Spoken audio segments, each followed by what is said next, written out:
यहाँ पर हम सभी लोग बैठे हुए हैं, तो हम लोग जो है कौन से धर्म को मानने वाले हैं? बौद्ध कितने लोग हैं? एक बार हाथ खड़ा करें एक बार। बौद्ध लोग कितने हैं? 3। और हिंदू लोग कितने हैं? हिंदू धर्म को मानने वाले कितने लोग हैं? बाकी सारे हिंदू है ना? हैं? अच्छा, अब जो लोग हिंदू धर्म को मानते हैं, जैसे कि हिमांशी और पारुल, इन दोनों ने आके जो है आपको कुछ बताने का प्रयास किया। उतना फ्लुएंट नहीं है, बच्चे हैं अभी जो है, लेकिन कुछ बताने का प्रयास किया, कुछ समझ में आया होगा आपको जो है कि क्या धर्म है। तो आप लोग जो हिंदू हो, कोई भी आप में से यहाँ पर आके बताए कि हिंदू धर्म क्या है? कोई बता सकता है क्या? कोई बता सकता? चलिए ठीक है, छोड़ देते हैं इस काम को, यहीं पे छोड़ देते हैं। अब बात करते हैं बाबा साहेब की। शुरू करें? हैं? बाबा साहेब को सब जानते हैं? कोई ऐसा है जो नहीं जानता हो? तो बाबा साहेब को हम सभी जानते हैं, मानते भी हैं क्या? मानते हैं? कितना मानते हैं? कितना मानते हैं? हैं? जितना हमारा बस की है। तो कैसे नापेंगे कि हमारे बस की कितना है कितना नहीं है? कैसे नापेंगे?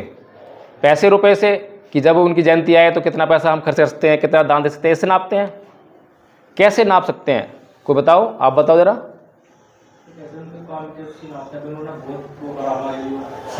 नहीं, हम उन्हें कैसे मानते हैं? उन्होंने तो किया तो हम उनको मानने लगे। हाँ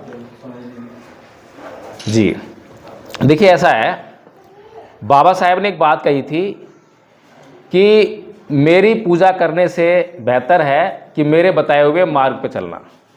असली बात तो ये है। अभी हमने क्या कर रहे हैं, 1956 में बाबा साहेब की डेथ हुई, लगभग 70 साल हो गए। हमने अब तक उनकी पूजा की है या उनके बताए हुए मार्ग पे चले हैं? ये बताओ मुझे, सीधी सी बात कर रहा हूँ। कौन ये दावा कर सकता है कि मैं बताए हुए मार्ग पे चला हूँ? बाबा साहब ने तो एक कहानी था कि जन्मदिन बना हुआ नहीं, उन्होंने बताया था बताए हुए रास्ते को फॉलो करो, लेकिन हम मुश्किल से बहुत कम करें। तो वो जो रास्ता बताया था, अब मुख्य बात ये होती है। हाँ पूछो। जो हमारे डॉक्टर भीमराव अम्बेडकर थे, उन्होंने बौद्ध धर्म ही क्यों एक्सेप्ट किया था? अभी आ रहे हैं ना, बौद्ध धर्म ने आपने बहुत सा प्रश्न किया है, अभी उस पर आएंगे, सारी बातें करेंगे, ठीक है ना? थोड़ा सा हम लोग जो है बस थोड़ा ध्यान इधर दें। अभी ऐसे हमारे साथी लोग यहाँ पे जो खड़े हो गए थे, तो खड़े होने से जो है वो बातचीत का हिसाब तब नहीं बन पाता है। हमें बातचीत कर, आप लोग उधर के इधर आ जाओ, अंदर आ जाओ। माइक लगा हुआ नहीं है यहाँ पर, साउंड सिस्टम नहीं है। बैठे आवाज आ रही है? आवाज़ आ रही है? चलो मैं और कोशिश करूँगा और अच्छी आवाज़ आएगी। अच्छा आ जाओ, वैसे भी इधर आ जाओ, बैठ जाओ ना इधर। यहाँ कोई नेतागिरी नहीं चल रही है, कोई भाषणबाजी नहीं हो रही है यहाँ पे जो है। यहाँ पे तो हम जो है आपस में बातचीत करने के लिए आए हैं। हाँ, अगर बातचीत हमारी समझ में आए तो अमल कर लेंगे, नहीं है तो कोई बात नहीं, ठीक है ना जी? और जितने प्रश्न करने उतने प्रश्न करो, प्रश्न करने पे कोई पाबंदी नहीं है। तो जो बाबा साहेब के मार्ग की बात कर रहे हैं और दूसरा हम बाबा साहेब को मानने की बात कर रहे हैं, दो बातें कर रहे हैं।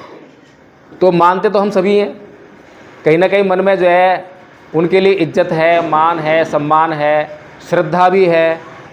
इसीलिए जब भी उनकी जयंती आती है, जब उनका जो है निर्वाण दिवस आता है, तो हम उनको जो है फूल माला चढ़ाते हैं, फूल अर्पित करते हैं, है ना? और जयंती मनाते हैं, कोई मंच लगा लेते हैं, वहाँ पे भाषणबाजी भी करते हैं। ये सारे तरीके हैं हमारे जयंती मनाने के लिए। लेकिन अगर बाबा साहेब कह रहे हैं कि मेरी जय जयकार करने से अच्छा है मेरे बताए हुए मार्ग पर चलो, तो वो मार्ग क्या है? प्रश्न ये उठता है। अगर हमें वो मार्ग ही नहीं पता तो क्या हम उस मार्ग पर चल पाएंगे? है कि नहीं है? तो मार्ग क्या है ये हमें जानना है। अब परम पूज्य बाबा साहेब डॉक्टर भीमराव अम्बेडकर, बचपन से उनके ऊपर अत्याचार हो रहे थे, सबको पता है। ये तो कहानियां हमने बहुत सुनी है, देखी भी हैं फिल्मों में, नाटकों में। और जब मंच लगते हैं, जयंती मनाते हैं, तो वहाँ पे आगे वक्ता आगन आके सुनाते भी हैं कि क्या क्या अत्याचार हुए। बचपन में जब वो स्कूल पढ़ने के लिए गए तो मास्टर ने उनको भीतर बैठ के पढ़ने नहीं दिया, बाहर बैठ के पढ़ना पड़ा। जब प्यास लगी तो चपरासी ने जो है पानी नहीं पीने दिया, क्या ऊपर से डालेगा, चपरासी आएगा तो डालेगा, नहीं तो प्यासे ही रहना पड़ेगा। नाई के पास बाल कटाने के लिए गए तो नाई ने बाल नहीं काटे, है नहीं। और जब बहुत अच्छी तरह से पढ़ लिख कर विदेशों से बड़ी बड़ी डिग्री लेकर भी विदेश से भारत में आ गए और बड़ौदा रियासत में जब नौकरी करने के लिए गए तो चपरासी ने फाइल जब उनसे मांगी, बाबा साहेब ने चपरासी से, तो चपरासी ने फाइल जो उनको दी नहीं बल्कि उनको फेंक के मारी। उनको वहाँ पे रहने के लिए जगह नहीं मिली, यानी उनको नौकरी नहीं करने दी। तो बचपन से लेकर और जब तक बाबा साहेब जिंदा रहे तब तक उनके ऊपर जातिवादी लोगों ने अत्याचार किए नहीं किए। तो ये हमें समझ में आ गई बात। अब बाबा साहेब ने जो है क्या उस मास्टर के खिलाफ कोई रिपोर्ट लिखाई, FIR लिखवाई, नाई के खिलाफ लिखवाई, क्या चपरासी के खिलाफ लिखवाई? हाँ जी, कि इनके खिलाफ कोई FIR रिपोर्ट वगैरह लिखाई क्या? उस टाइम तो रिपोर्ट का मामला था ना, अंग्रेज थे, अंग्रेजों की पुलिस थी, रिपोर्ट लिखी जाती थी ना मामला जो है। तो उन्होंने क्या लिखवाया सब जो है? नहीं लिखवाया। क्यों? क्योंकि जब बाबा साहेब, अच्छा एक चीज़ और है, बाबा साहेब को संस्कृत नहीं पढ़ने दी भारत में, पता है ना आप लोगों को? संस्कृत नहीं पढ़ने दी। किसने नहीं पढ़ने दी? ब्राह्मणों ने नहीं पढ़ने दी, कि अछूतों को संस्कृत पढ़ने का अधिकार नहीं है, संस्कृत जो है देव भाषा है, ये कह के उनको संस्कृत नहीं पढ़ने दी। चलिए, संस्कृत नहीं पढ़ पाए, फिर उन्होंने जर्मनी जाके जर्मनी सीखी और जर्मनी में जो ट्रांसलेटेड थी ये जो मनुस्मृति जो है उसको पढ़ा। और उसको पढ़ने के बाद उनको एकाएक ये पता लगा कि भाई बचपन से जो मेरे ऊपर ये मास्टर अत्याचार कर रहा था, नाई अत्याचार कर रहा था, चपरासी अत्याचार कर रहा था, ये लोग मेरे ऊपर अत्याचार नहीं कर रहे थे, बल्कि इनको अत्याचार करने के लिए जो है कोई कह रहा था। कौन कह रहा था? धर्म ग्रंथ कह रहे थे, धर्म ग्रंथ कह रहे थे। धर्म ग्रंथों से इनको आदेश मिल रहा था कि अत्याचार करो, इसलिए ये लोग अत्याचार कर रहे थे। तो कसूर किसका? मास्टर का, चपरासी का, नाई का कसूर नहीं है, क्योंकि उसको तो आदेश दे रहे धर्म ग्रंथ, और वो धर्म ग्रंथ को मानने के लिए मजबूर है। मजबूर है कि नहीं है? मजबूर है।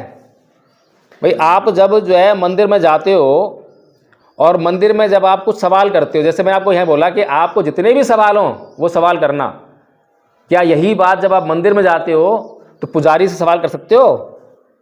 आप उससे पूछ सकते हो कि पंडित जी ये बताओ कि ईश्वर है क्या नहीं है? तो तुरंत ही क्या बोलता है? आस्था पे सवाल नहीं। ऐसा सुना होगा आप लोगों ने, आस्था पे सवाल नहीं, ये श्रद्धा का मामला है, विश्वास का मामला है। तो वो आपको प्रश्न करने से वंचित कर देता है ना। तो बाबा साहेब जो है इस व्यवस्था से प्रश्न करना चाह रहे हैं, लेकिन ये लोग जो हैं उनको प्रश्न करने से रोकते हैं, क्योंकि प्रश्न करने पर जो है क्या होता है? प्रश्न करने से क्या होता है? प्रश्न करने से क्या होता है? प्रश्न करने से ज्ञान मिलता है, रहस्य खुलते हैं, रहस्य का पतन होता है। अगर हमने कहीं झूठ बोला है, चोरी की है, तो जब हम कोर्ट में जाते हैं, पुलिस पकड़ लेती है, कोर्ट में आते हैं, तो वहाँ भी वकील प्रश्न पूछता है, प्रश्न पूछ के सच्चाई का पता लगाता है। तो अगर सच्चाई का पता लगाना है तो हमें प्रश्न पूछने ही पड़ेंगे। लेकिन इस संसार में कोई धर्म ऐसा नहीं है जो आपको कहे कि प्रश्न करो। कोई कहता है क्या? ईश्वर को मानने वाले, अल्लाह को मानने वाले, जीसस को मानने वाले सब कहते हैं बस विश्वास करो, विश्वास करोगे तभी भला होगा। ठीक है जी। तो बाबा साहेब ने जब संस्कृत नहीं पढ़ने दी, जर्मनी पढ़ी, जर्मनी पढ़ के जो है उन्होंने धर्म ग्रंथ पढ़े, तो वे समझ गए कि मेरे ऊपर अत्याचार करने वाला कोई अध्यापक, कोई चपरासी या कोई नाई नहीं था, बल्कि एक पूरी की पूरी व्यवस्था है, सिस्टम है, सिस्टम अत्याचार कर रहा है। तो उन्होंने क्या निर्णय लिया कि जब मेरे ऊपर सिस्टम अत्याचार कर रहा है तो इस सिस्टम को बदलना पड़ेगा, इस सिस्टम को बदलना पड़ेगा। अगर उस सिस्टम में सुधार हो सकता है तो सुधार करेंगे, अगर सुधार नहीं हो सकता तो 1935 में बाबा साहेब ने घोषणा की कि मैं हिंदू धर्म में पैदा हुआ, यह मेरे बस की बात नहीं थी। किसी के बस की बात नहीं है कौन से घर में पैदा होगा। तो बाबा साहब कहते हैं लेकिन मैं हिंदू मरूंगा नहीं,